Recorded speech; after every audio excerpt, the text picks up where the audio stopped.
my best friend lives in Vegas, and the real est this is during the crash. Okay. Real estate was cheap.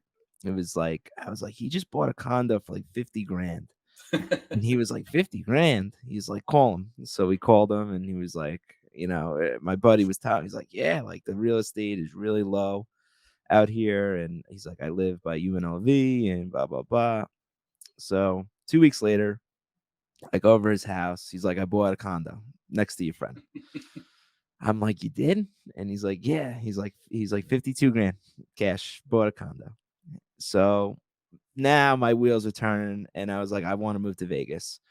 So we made an agreement. I was going to go to Vegas. I was going to set up the condo and live there for a little bit, see how I liked it. And once I got there, I loved it. And so that was really the start of it. I taught for a year. I had a few other jobs over the next few years, but he was like, dude, he's like, you see how we bought this condo for 52 and now it's worth 85. He's like, this is the game you got to get into. So I coach a lacrosse team out here, and I networked and met a few parents. That one parent that really helped me get into the business. He's a broker out here. He's my broker now. Oh, okay. And I was like, dude, I want to learn how to do this. And he's like, you know what? You'd be good at it. You have a good personality. You're aggressive, and you're a New Yorker, so Right. you can figure it out.